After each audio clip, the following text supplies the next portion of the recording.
Well, good morning. All right, I'm going to apologize up front. I've got notes, and I never use notes, and I might have to pull my readers out. So I'll appreciate just a little time. I think normally I would have tried to do a little state of the state with everybody out at the Big Ten Media Day, and I didn't do it. I didn't go.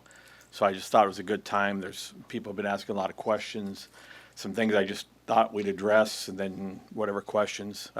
I've got quite a bit of stuff I want to run through, so that's why I've got some notes. I don't think I'm breaking any news today, but I guess I don't get to decide that. You do. But there's nothing major I don't think on my list. First, a couple things from last year that I want to talk about. Competitively, I think we had 5 sports in the top 10. Bowl champion, crown champion, a couple of Big Ten champions. It was a really good year competitively. A lot to celebrate. We also won off the field. We had a 3.46 department GPA, which is a record at Nebraska.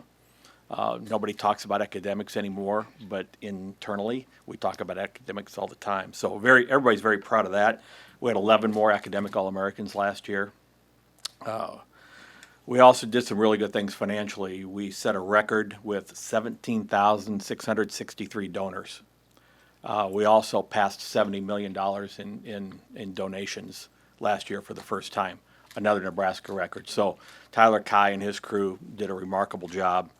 And then the other area where I think no one compares to Nebraska from an attendance standpoint, 2 things that I've learned to look at here. One is the women's 4, and it's if you take the FBS schools and the sports that we all or almost all compete in, the women's 4, which is volleyball, softball, basketball, and soccer. Our attendance last year was 337,000 in the women's sports. That's second in the country, which is pretty remarkable. I think South Carolina was ahead of us. LSU was right behind us. And then the 7, if you expand it to include men's basketball, baseball, and football. So the 7 ticketed sports, we were at 1.3 million. That's 7th in the country, second in the Big Ten behind Ohio State. And I think 4 of the schools above us were 100,000 seat football stadiums. So 1.3 million in a population of a state with a population of 2 million is really remarkable. Just a credit to the fans. And I saw it from a distance, but my first full year of living it, I saw the power of the fan base. But the windshield is bigger than the rearview mirror for a reason. So looking forward, a few things just in general. 1, 2 new coaches this year.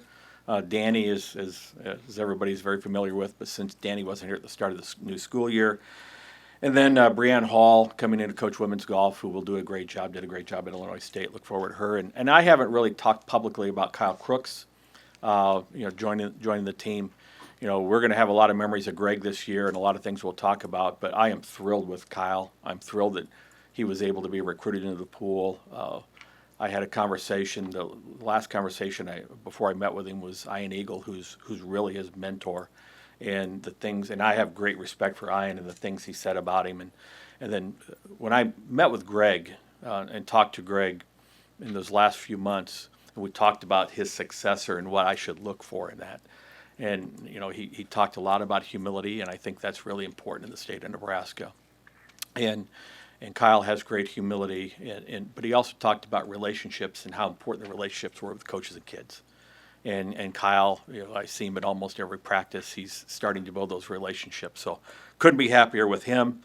Aramark coming in to take over concession sales and alcohol, which is going to be a big transition in the stadium. We had a little bit of a trial run during the scrimmage last Saturday night, and everything went as smoothly as it could be. They've invested about $7 million in capital inside the stadium, kitchens, and different concession ways to distribute concessions, really to enhance the fan experience as much as possible.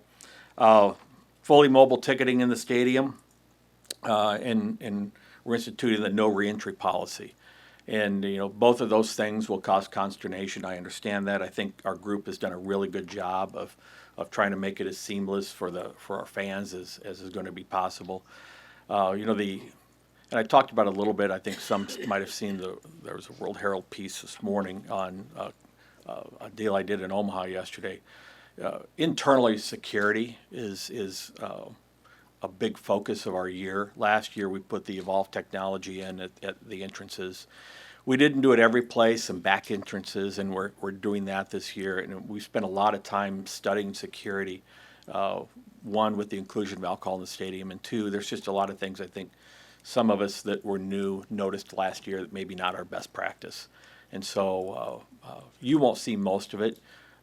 We will be between 100 and 110 uniformed officers this year at a home game. Last year we were at 75. We'll probably increase that again next year. But while we're in a place where security sometimes is an afterthought, I don't think in this day and age we can do anything less than best practice and anything less than have a secure and safe environment to the extent that we can do. We are hosting 5 Big Ten championships this year, both gymnastics, both outdoor track and field, and baseball. The track facility is progressing well, should be done by mid-fall. I think it's something we're all going to be very, very proud of when it's done. Seat about 2,500 people, and we'll bring in temporary bleachers for the Big Tens. We are moving forward with plans to expand Cook Arena. First time I've been able to formally call that, I think, in a session. When the winter sports season is over, we will take the plywood that's back behind the benches in my east, west, north, south. I'm not all the way there yet, but take that plywood out. The treads from the old basketball arena are still there. Put new seats on those. I think the capacity right now, I think we'll get to 10-2. But it give or take a few. And then the lower bowl will be replaced with seat backs, with the exception of one end where the students will be. That means all the students will go from the 4 corners to one end, and there's a reseating in volleyball. So a lot of work will take place inside of the arena at the end of the spring sports. Last year, I think internally, one of our big focuses was nutrition and getting Flick off the ground. This year, it's the events planning, and getting we've hired 2 of a 3-person events crew, special events division, if you will. We have to use our venues. One, a 10,000 seat venue. We have PBA at 16, and then we obviously have the stadium. We have to start thinking entrepreneurially. The days are past when we can just rely on, hey, there's 7 home football games and we're going to shutter the stadium. We have to find ways to generate revenue. And I know everybody's tired of hearing about it, but we have to generate revenue outside of raising ticket prices. And one of the ways to do it are capitalize on the venues. One, it's also great for the community. It's heads in beds, but we have to start thinking heads in beds. We have to start thinking and acting like we're a convention visitors bureau. We can't be passive any longer and say, I hope somebody calls us and wants to perform in our stadium. So the idea of this events group is to actively pursue events. And we're having the Nebraska Chamber of Commerce in the west side I speak to in a couple of weeks. And I'm talking events from that to stadium shows to concerts to other events. And that's what this group is there to do. I know right now they're just getting here. But we're engaged with 3 different potential events for calendar year 26. We aren't going to see anything in the stadium this fall, but it takes time. Most of these are a year, 18 months in advance. So that's a big focus for us. We recruit coaches, we recruit kids. We have to recruit everything, and not just passively sit by. A lot of people are interested, speaking of the stadium and where the Memorial Stadium project is at. I would tell you status quo. A couple of things. When I say we're continuing to plan, in a normal time, a stadium project like this, all of this work would be done without anyone knowing we're doing it. But the fact that the project was out there in the public, approved to some degree in planning by the board, I think everybody's waited for the next step. We're continuing, basically looking at east, west, north, and south in totality. This week, the chancellor sent a note out talking about the structural deficit at the university. The president's spoken about some of the system-wide financial issues. There's going to be a lot of trauma ahead. We're not going to take anything to the board for their approval. And I don't know when we will. but the time is not now in the midst of what I would almost level some degree of crisis on campus, consternation at the very least, crisis at the very most. Now's not the time to debut a big capital project. But we're going to continue to work on the plans. We're going to continue to fine-tune the financial model. And at whatever point in time I think we can comfortably take it back, we'll take it back. But otherwise, I would just say status quo. One last thing, maybe. Husker Athletics is a part of a much larger enterprise here, and sometimes we forget about it. This is our life, and I say our life, mine, our staffs, our athletes, and everything else. But we have to never forget we're part of a bigger enterprise, and we're part of the university. And about the time that the tail tries to wag the dog's going to bite it. And we need to understand what we do and how we support the university in general, and other things that have to be done besides just athletics. And then finally, I want to talk a little bit about House, and maybe a lot of bit about House to fill everybody in on where we're at. First, Nebraska, we are paying the full $20.5 million that's permitted by the settlement this year to the athletes, or committing that to the athletes. I don't think that's a surprise to anyone.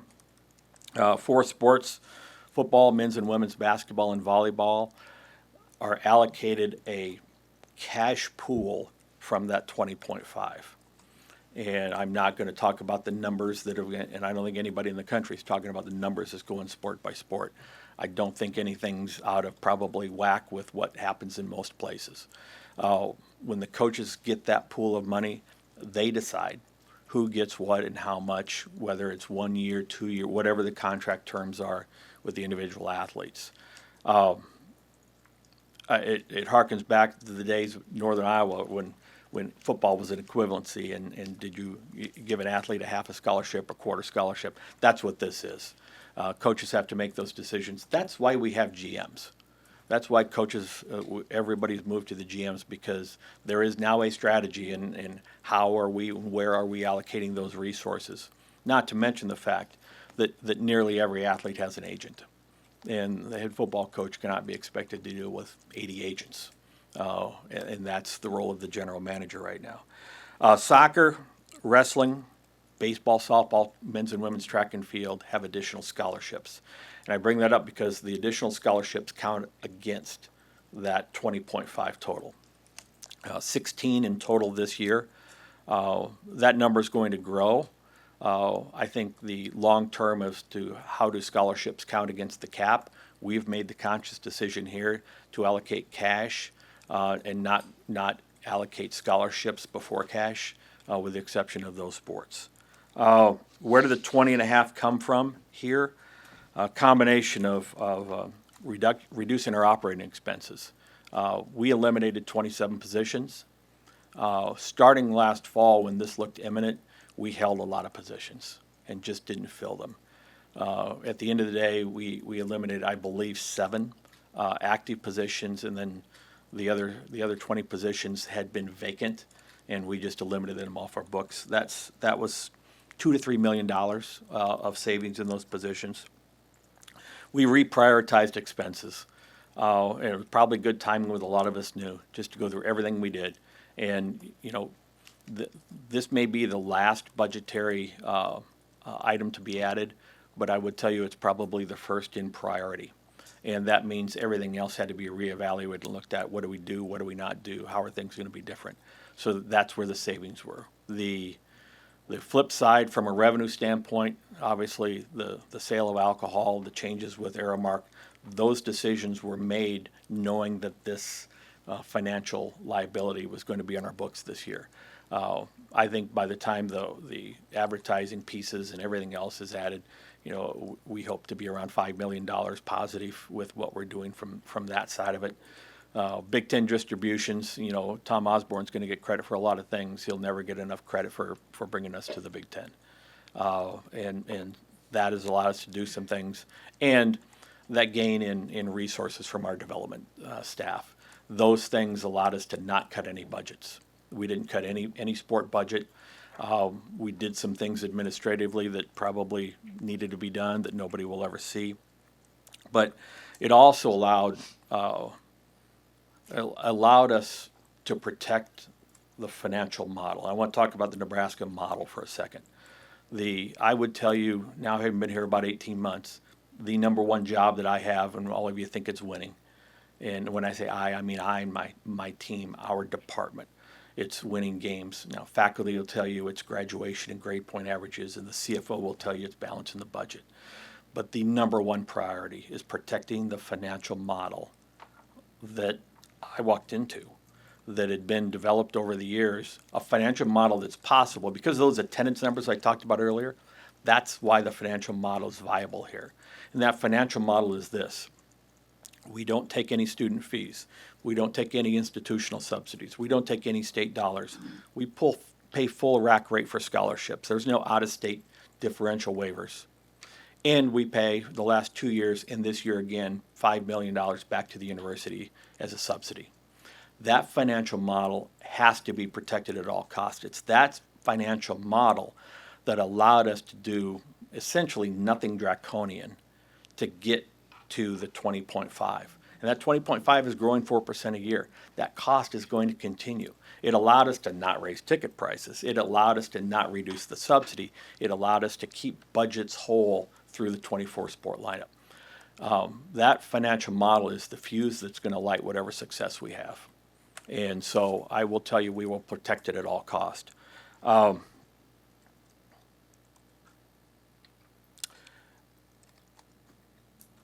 little bit on the collective, and I want to go back and talk about a couple more things here with NIL and NIL Go and what everything means. I've been asked a lot about the collective. A lot of institutions have changed their collective. Their collectives has rolled in-house. First, and I've said it, Matt said it, it cannot be overstated the appreciation that we need to give to Tom, Sean Peed, and to those who are behind 1890. Because they've done everything we've asked and we've needed. Whatever position and whatever trajectory that Matt's been able to take, football in particular, has been because of what the collective has allowed us to do. As we've talked through with the collective, what do these new rules mean? Their message to me is, tell us what you need us to be, and that is what we will be. The days of the collective collecting cash and distributing it as if it's NIL, but it's pay for play, those days are gone. That's the settlement stopped that. They can still do facilitate NIL deals. They can still take, and 1890 has a lot of branded products, and they can still enter into NIL contract with athletes to promote their branded products. And until we know really, and you're starting to see a lot of discussion about it, what is going to happen with NIL with pre-enrollment, with high school students, what can collectives do before they get here, which is not necessarily contemplated by the settlement, but needs to be contemplated by anti-circumvention rules that are being developed right now. Until we know that, I don't think we really know what exactly the full role of the collective is going forward. I would tell you, I would expect it, dependent upon the rules, it may diminish, it may reduce, and it may eliminate the role of the collective.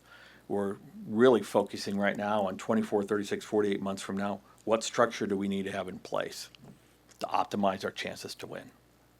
And whether it's a revised version of the collective or whether the collective will get a new breath of life through how the settlement's operationalized. That's what we're working on right now. As far as the settlement in general, I will tell you, I would urge our fans, as I have urged our coaches, do not get frustrated with the growing pains associated with CSC, NIL Go, all the things that come with the settlement. It's like, this thing is 6 weeks old, and it's no different than a freshman showing up. Peak performance does not happen day one. And I think a lot of people had this unreasonable expectation that day one, everything was going to run as efficiently as it's ever going to run. I've been thrilled with everything that's happened, and I'm a governance nerd. I think they're doing a great job. There's a learning curve, and some people are going to embrace everything, and some people are going to fight everything, which makes it just that much harder for them. It needs to work. It has to work for the sake of the enterprise. It will if and I say the enterprise, if we give it the chance, if we find the patience and tolerance to let this thing find its equilibrium, it'll work great. We've never demonstrated patience and tolerance. As soon as something happens that we don't like, we've tried to regulate it into a different direction. We just got to go through some growing pains.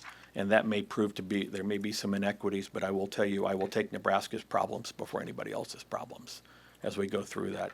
And that goes right back to the financial model. That goes right back. Everybody asks the role and the importance of the fans. It's showing up right now. It is showing up in rare form. Okay, we've had 39 NIL deals submitted to the NIL Go clearinghouse. 20 of those have been approved. 4 of them just went in, so we haven't had a chance to get them back. The deals have been in range from 600 to 40,000. We've had 3, I think, above 35,000. Not every deal that an athlete has been submitted yet. It's up to the athlete to submit the deals, so that number will continue to grow. There's 15 deals that have not been, there's been no decision. We haven't had any deals rejected, but there are 15 sitting there awaiting a response. All 15 are deals between collectives and student athletes. And that probably is tied into the kind of back and forth over what the collectives were going to be able to do and what they weren't going to be able to do. So we're expecting some answers. Most of those deals are small, under $10,000 of value. Most of them are not cash, but they're in kind. So we'll see how those deals play out. But honestly, I've been thrilled with everything that's happened with NIL Go, I think it's exceeding expectations for 6 weeks in. And then kind of wrapping up for me, I talked a little bit about the track and the arena project. I do want to talk about a couple of other capital projects. It is hard to believe that 12 months ago we were moving into OLC. You talk about the differences in the football program this year versus last year. They were still trying to find light switches and plug-ins in OLC. The nutrition program that I will tell you is a badge of honor that we should all wear very proudly. They hadn't even served their first full set of meals at this time 12 months ago. So we've come a long, long way. If you talk about the differences, that's a huge difference. I think that just operationally behind the program. You saw the grass fields. We've talked about them. It's the first time in 30 years. We put new grass on top, but there were still rocks that were coming up and everything else. So it was dug down 36 inches and rebuilt. It's rebuilt in a way that we can turn the fields a couple of different directions. That project's complete. New turf in the stadium, the same turf that's inside the Hawks indoor. The north scoreboard is new. It may not look new, but everything had to come out, and I think you saw last year it fritzed on us a couple of times during games. So that's been replaced. Verizon has made a $20 million investment in cellular service in the stadium. No promises that everybody's going to be able to stream other games when they walk in, like they would if they were at home on their Wi-Fi. Wi-Fi will be a part of the stadium project eventually. We're not doing Wi-Fi until the stadium project is done, but we expect this to be a huge upgrade for the fan experience. Golf, bowling, and rifle, there's noise you hear upstairs sometimes and sometimes not. Golf, bowling, and rifle locker rooms. Believe it or not, they didn't really have locker rooms. They do now. And golf will have a men's and women's hitting space and a putting space because, as I remember coming back to the Midwest, golf is not a 12-month-a-year outdoor sport here. And so as much as we can do here for those sports, we want to continue to do. Hope the soundproofing is good enough that we don't hear balls hitting all season, but I think we're in a really good place moving into the year. And the last thing I will tell you is we just had a head coaches meeting 2 days ago. And I think every coach in this department would tell you expectations, competitive expectations for this year are equal to or greater than they were last year. And frankly, that's all I can ever ask for. That's all any of us can ever ask for our programs. So with that said, that's some things I wanted to talk about, and I'm sure you have some questions. No questions, I'm out of here. No. What relationship, just bottom line, what relationship did football winning have to protecting that financial model? You can argue the last 20 years football maybe hasn't won at that level and the financial model still works. I do not think that is infinite. We have to win.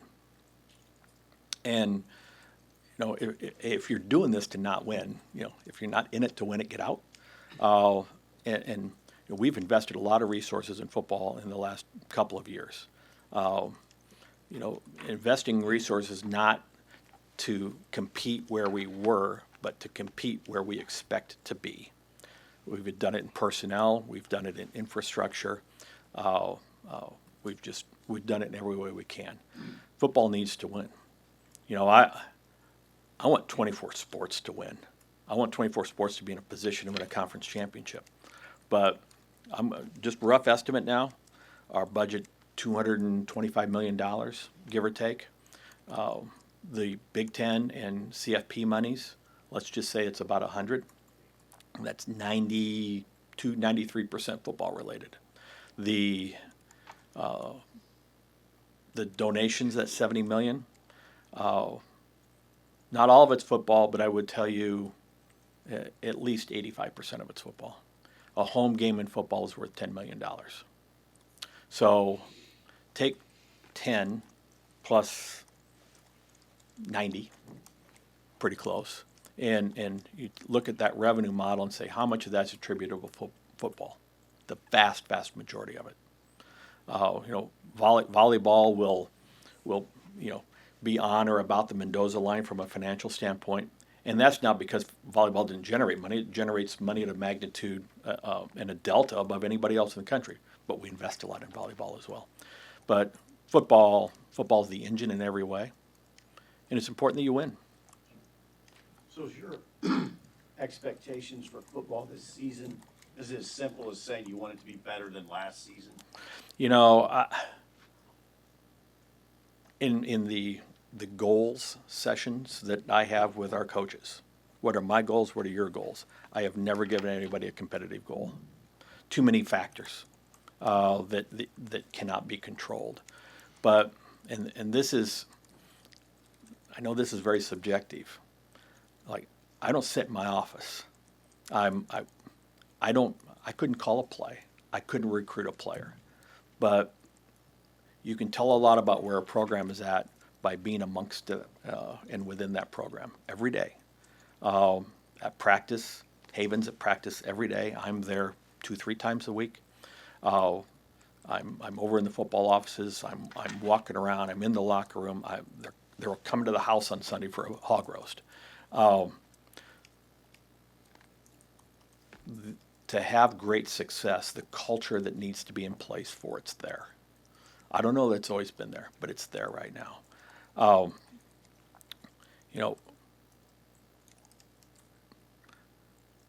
I want to win at a level that Nebraska has seen before. You don't go from where we've been to that today. So in some ways, you're right. There has to be progress.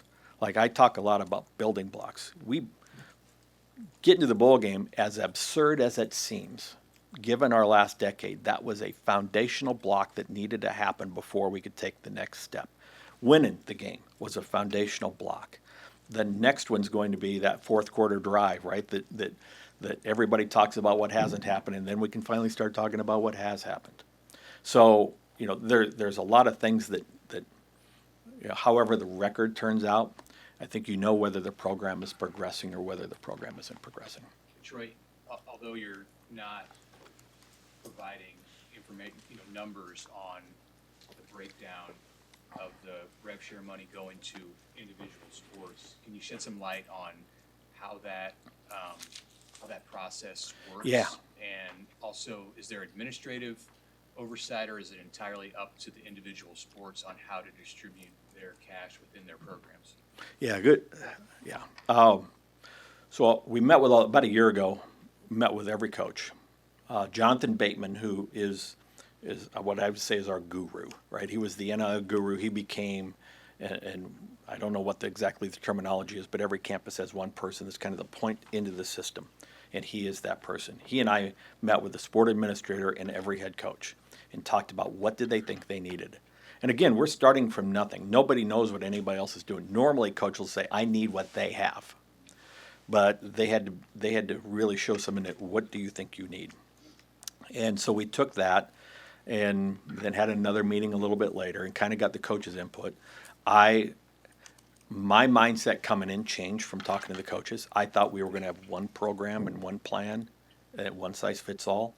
I would tell you we probably have 24 different models for what does football need, because it's different than baseball. Baseball needs scholarships maybe before they need rev share dollars. So there's a lot of that the coaches had to decide. Then once we make the allocation of the revenue, it's no different than allocating budget dollars to them. Here's how much you get this year. The coach, just like a scholarship, the coach decides how much somebody should have. Then the coach and the sport administrator make that decision. It goes to Jonathan. Jonathan makes sure from a compliance standpoint, that are we within the 20.5? Are we within the number that's been allocated before we submit it? Does everything work? Everyone who's getting $1 in cash from the rev share has to sign a contract. It's a contract that's common across the Big Ten. My guess is this contract will be common throughout the A4. They sign that contract, and then it gets to me. And ultimately, then I sign off on the contract. Did you add scholarships in the sports also that got rev share? No. Cash that? Okay. No. They could use those dollars for scholarships if they chose. But we didn't say, here's money plus scholarships. It's here's a pool of money. If you decide you want to add scholarships.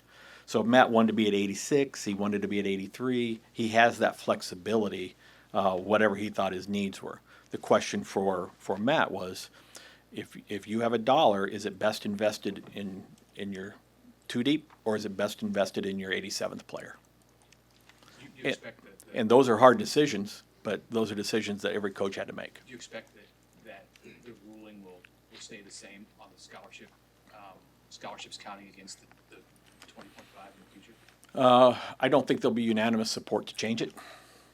Much like everything, this is a very provincial world, and people only want to do what is in their best interests. It is in Nebraska's best interest for that to change. We'll add 125 scholarships tomorrow, if that changes.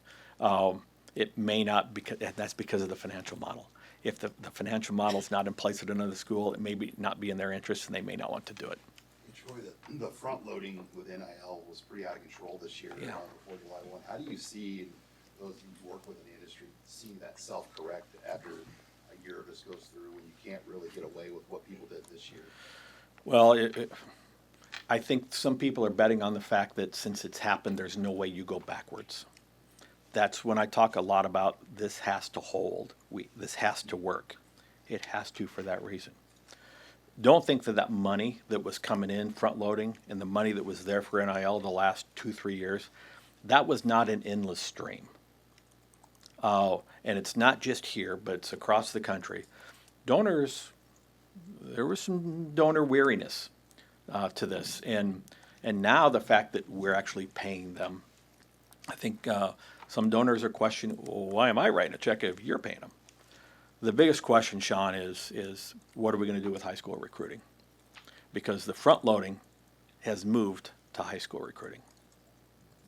Because if you can give anybody anything right now, and it's unregulated by the terms of the settlement, it is probably circumvention of the settlement.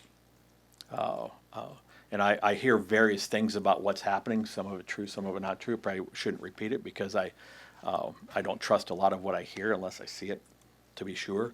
But I do know there's a lot of money going pre-enrollment right now as a way to circumvent I would say it's moved from recruitment and retention to recruitment. How that's handled, and there's a lot of us that have made suggestions on what we should do from a regulatory standpoint. We're waiting. And this gets back to, I think there's a lot of frustration. Why don't we have that answer right now? Well, it's because it's brand new. It's going to take a little bit of time. And that's where we have to have patience and And we can be frustrated that this has happened at that school or this will allegedly happen at that school. But we're going to get a set of rules to deal with, and then we're going to go forward and we're going to optimize what we can do within that set of rules. Troy, when you evaluate coaches now,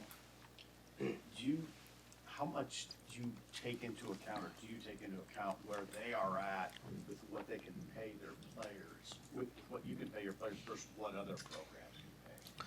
Well, I stand up here and I'm not telling you what other programs are paying, right? I don't know what other programs are paying. I do know this. Everybody lies.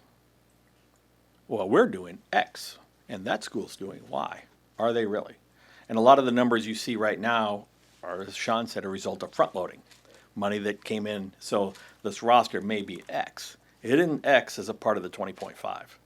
It's impossible.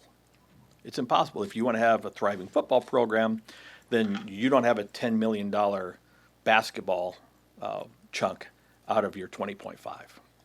So I think, the one thing about no transparency, and we all try to keep this provincial because we think there's a competitive piece to it, is that we're liable to misinformation that's flowing around. Here's, at the end of the day, one thing's still true, no matter what the number is, and if they took the cap off and we could spend as much as we wanted, it still comes down to, do you get $1.25 of value out of the dollar of spend? Or do you get 75 cents value out of the dollar you spend? And so, in some ways, having the dollar is one thing, but what you get out of it's another. You talking about evaluating coaches? I've told the coaches, at the end of the year when we have our evaluations, we're going to go through the allocation of rev share dollars, and we're going to talk about ROI. Was the ROI on this allocation good? Was the ROI on that allocation good? And it's going to impact what happens the following year. So coaches have always been accountable to budgets. And in some ways, if you missed on a scholarship, we missed on a scholarship. If you miss on a $250,000 rev share allocation, it's a big deal now. So again, back to the role of the GM. Why are we spending so much on GMs and adding that personnel? The stakes are really high right now. The $20.5 million, that is about 1.5 times greater than the scholarship budget of the entire department. So it's a big number. Troy, I do want to speak to basketball competitiveness, though. Yeah. So for the Nebraska women's and men's teams, they are paired with a football program that's getting a lot of that revenue share money. There's private schools that don't have football programs in the Big East, including a rival up the interstate. They don't have to deal with that. How do the Nebraska men and women's teams compete with schools that don't have to deal with football revenue? Well, I think historically, those who have spent the most have not won the most. Now, you have to spend reasonably, right? You have to make certain investments. But if your decision as to whether we can have success is whether I have the largest NIL budget, there are going to be a lot of places that aren't your place. And I think basketball coaches are challenged right now that have big football programs because of what they see in the programs that don't have the football expense, if you will, of the NIL. They don't also have the revenue driving in. Very few basketball-only schools are self-sufficient. And so, how and if they're able to drive enough revenue to provide numbers of a magnitude, we'll see over time. Maybe they are, maybe they're not. There's a lot of stories out there, right? But, fact of the matter is one donor could write that check, donate to the university, and there you have it. It is different. And this sounds cold and hard, but, if you're at a school with major college football, there's a cost to major college football. We talked about the revenue that it drives the entire department. The investment in major college football is the priority. Finding a way to support basketball at the level it needs to be supported. When I talk about football and basketball, if you look at the percentage of revenue, just take revenue now at the University of Nebraska, and this is one of the exercises we went through, how much revenue of our $225 million is driven, when you can drive it by sport, how much is driven by sport. And And the percentage of money that's being allocated to basketball versus football is much higher than the percentage of revenue being driven by basketball versus football. Troy, what kind of update can you share on ticket sales ahead of the regular season opener, and just what kind of an opportunity is that for this program? I know Michigan sold out, and I'm looking at Haven back here because I haven't had an update, but for the most part, here's what happens. We have 66,000 season tickets out. We have about 7,000 students. That's gets you to 69. We have to give 3,000 to the opponent. We have the band. We have other things in there. So it leaves a very small number of tickets that can be sold for every game. What those tickets normally sell 2 weeks prior. Some games will sell faster than that.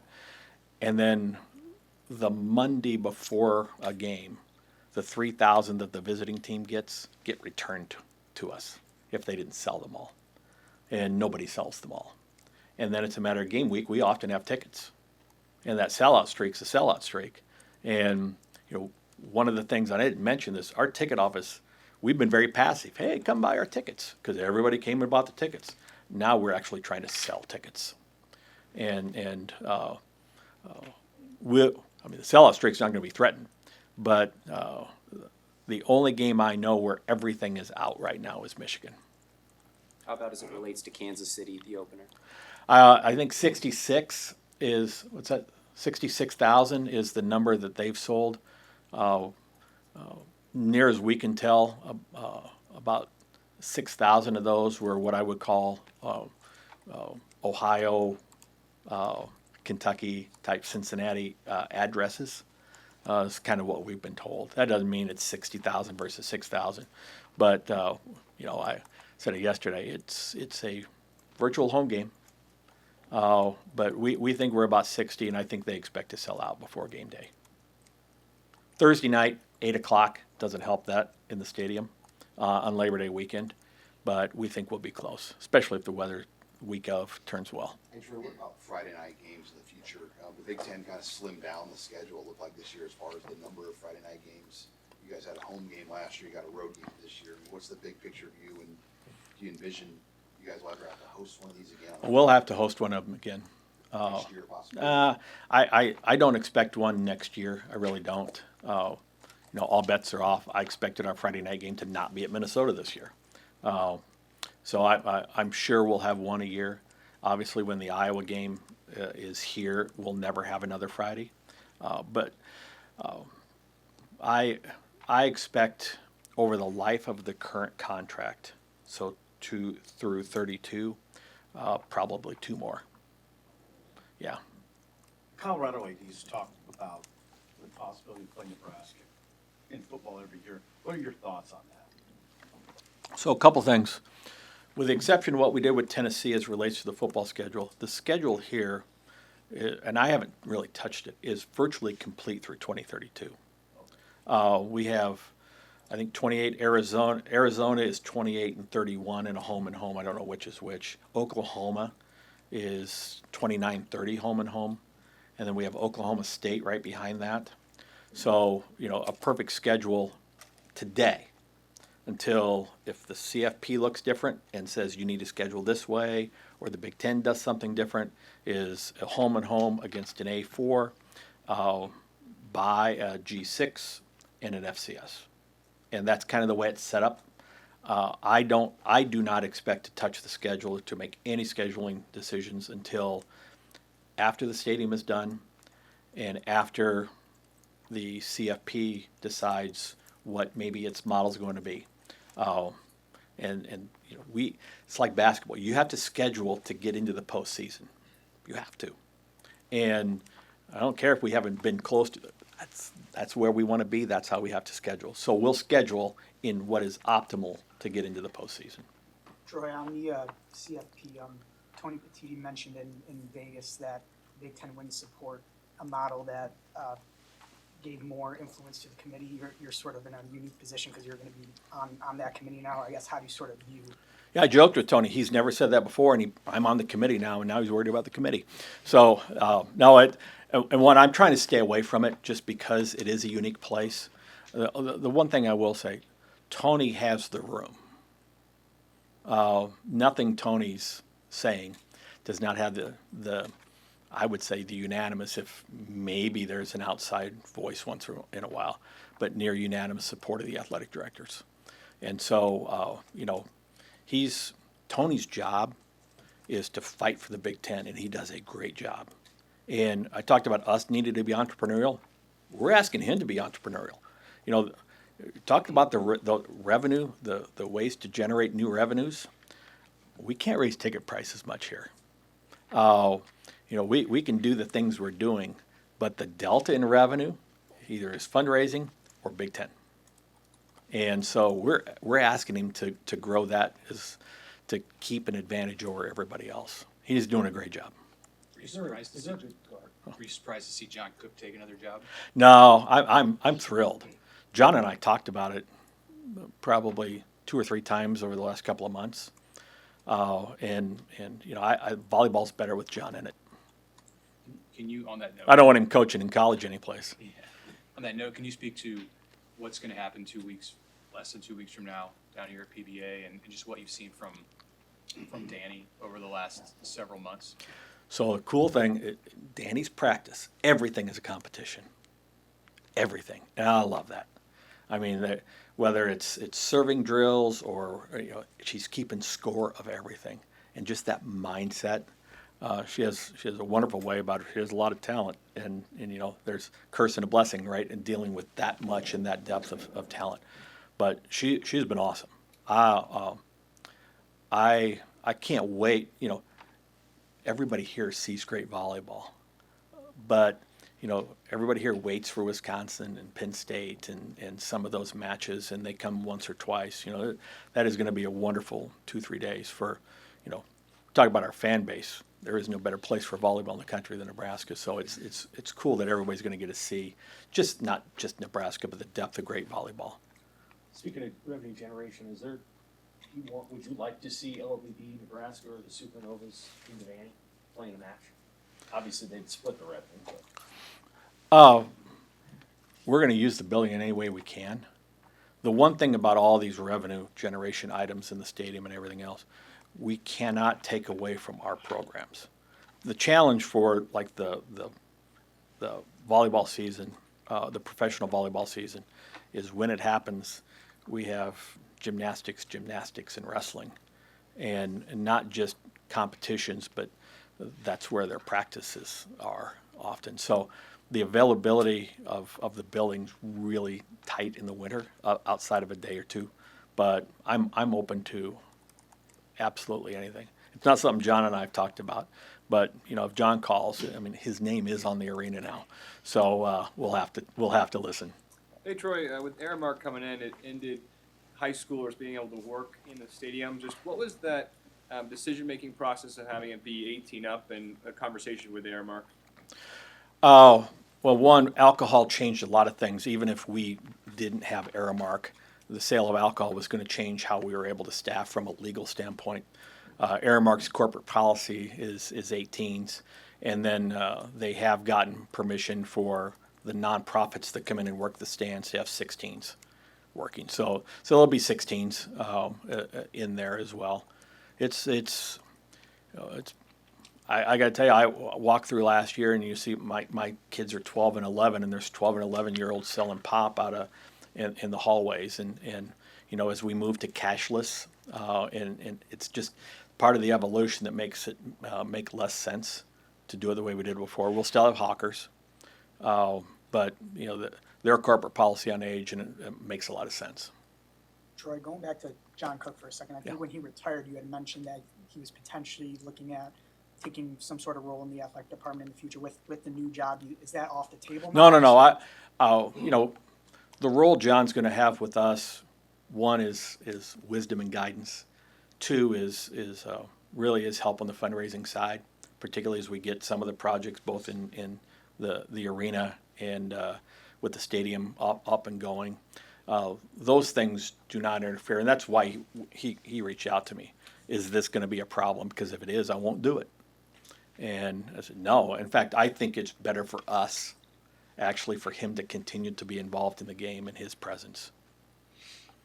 Is there a target number of extra events in the stadium you envision in a couple of years? No, right now it's 7. There's only one way to go. You know, the next step for me is I need to meet with the city leaders and talk more about, because some events, not concerts, but some events require, almost a bid fee. One of the things we're not equipped to do is to back events financially. Now, we may build a revenue pool through bringing other events in that we can do that. But one of the things that CBBs and sports commissions do is pay a bid fee to get things to come into the city. So we need to figure out how to work together to do that. That'll decide maybe how many really are viable and how many are not. I've talked about weddings, and that may not seem like much, but if in a revised stadium there's an open air space for 2,000 people to have a wedding, pretty cool. So how we can use, and part of the integration of the plans as we develop it, is how can we use this for other things, not just an 80,000 seat football game, but how does 2,500 seats work in here?